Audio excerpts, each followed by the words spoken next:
கர்த்தருடைய பரிசுத்தமுள்ள நாமத்திற்கு ஸ்தோத்திரம். இந்த நாளின் கர்த்தருடைய வார்த்தையாக ஏசாயா தீர்க்க தரிசன புஸ்தகம் 53ஆம் அதிகாரம் 6வது வசனம். நாம் எல்லாரும் ஆடுகளைப் போல வழி தப்பி தெரிந்து அவனவன் தன் தன் வழியிலே போனோம். கர்த்தரோ நம் எல்லாருடைய அக்கிரமத்தையும் அவர் மேல் விழப்படினார். எனக்கு அருமையானவர்களே, இந்த நாளிலும் ஒரு புதிய நற்செய்தியை கர்த்தர் நமக்கு கொடுக்கிறார். சோர்ந்து போன ஆத்துமாவை பலப்படுத்தும்படியாய் என்னுடைய வாழ்வில் செய்த பாவங்கள், அக்கிரமங்கள், மீறுதல்கள் என் வாழ்வில் என்னை விட்டு நீங்கி போகுமா? என் வாழ்வில் என் கண்களுக்கு முன்பதாக அடிக்கடியாக வந்து என் வாழ்வில் நிம்மதியை இழந்து போகிறேன் என்று சொல்லி கேட்கிற ஒவ்வொருவருக்கும் இந்த வார்த்தை சொல்லுகிறது, நம்முடைய அக்கிரமங்கள் எல்லாவற்றையும் இயேசு கிறிஸ்து சிலுவையிலே சுமந்தார்.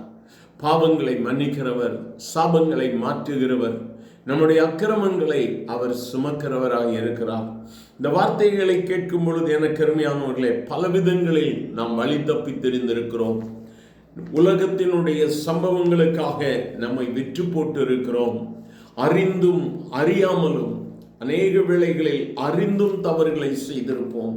ஆனாலும் இந்த நாளிலே கர்த்தர் விடுதலையை கொடுக்கிறவராக பயங்கரமான குழியிலும் உளையான சேற்றிலுமிருந்து நம்மை தூக்கி எடுத்து நம்முடைய கால்களை கண்மலையின் மேல் நிறுத்தி அடிகளை உறுதிப்படுத்துகிறார். இந்த நாளிலும் கர்த்தர் நமக்கு மேன்மையை கொடுக்கிறவராய் இருக்கிறார். வருத்தப்பட்டு இந்த அக்கிரமங்கள், இந்த பாவங்கள் என்னை விட்டு நீங்குவதற்கு வழி என்ன? இந்த அக்கிரமங்களில் இருந்து நான் வெளியே வருவதற்கு நான் என்ன செய்ய வேண்டும்? மலைகளுக்கு நேராக நடக்கலாமா? அல்லது என்னுடைய வஸ்திரங்களை மாற்றிக்கொள்ளலாமா? அல்லது நான் விரதம் இருக்கலாமா? பல முயற்சிகளை எடுத்து நீ தோற்று போயிருக்கிறாயோ? இந்த நாளில் இயேசு உன்னை அழைக்கிறார். உன்னுடைய அக்கிரமங்களுக்கு ஒரு விடுதலை கொடுக்கும்படியாகத்தான் என் ஆண்டவராகிய இயேசு கல்வாரி சிலுவையிலே தம்முடைய இரத்தத்தை சிந்தினார். We all like sheep have gone astray.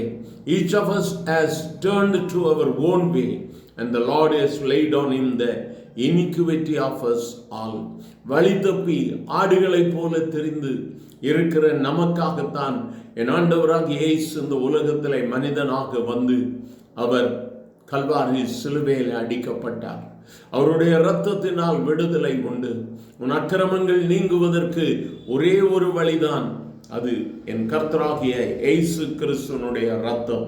அவருடைய சிரசிலே வைக்கப்பட்ட முள்முடி, அவருடைய சரீரத்திலே ஏற்படுத்தப்பட்ட காயங்களில் இருந்து வருகிற இரத்தம் இன்று நம்முடைய அக்கிரமத்தில் இருந்து விடுதலை கொடுக்க வல்லமை உள்ளது. அவரை நோக்கி பார்த்து, ஆண்டவரே, உம்முடைய இரத்தத்தினால் விடுதலை என்று சொல்லி இருக்கிறீரே, என் அக்கிரமங்கள் நீங்கி என்னை சுத்திகரியும் என்று சொல்லி அவரை நோக்கி நாம் கேட்கும் பொழுது இன்று கர்த்தர் நமக்கு விடுதலை கொடுப்பார். எங்கள் அன்பின் ஆண்டவரே, ஆசீர்வதிக்கப்பட்ட இந்த நல்ல காலை வேளைக்காக நன்றி. பலவிதமான அக்கிரமங்கள், பலவிதமான பாவங்கள் என்னுடைய வாழ்வில் இருந்து விடுதலை பெற முடியாதபடிக்கு திகைத்து கொண்டிருக்கிறேன் என்று சொல்லி இந்த வார்த்தைகளை கேட்டு உம்மை நோக்கி வேண்டிக் கொண்டிருக்கிற ஒவ்வொருவருக்கும் என் ஆண்டவர் இன்று விடுதலையை கொடுப்பீராக. ஆண்டவரே, இந்த உலகத்தில் தகப்பனை ஆடுகளைப் போல வழி தப்பி தெரிந்து கொண்டு இப்பொழுதும் உம்மை நோக்கி பார்க்கிற ஒவ்வொரு முகங்களுக்கும் கர்த்தர் ஒரு விடுதலையை கொடுங்கப்பா. அக்கிரமங்கள் மாறட்டும். ஆசீர்வதியும். இயேசுவின் நாமத்தில் பிதாவே, ஆமென்.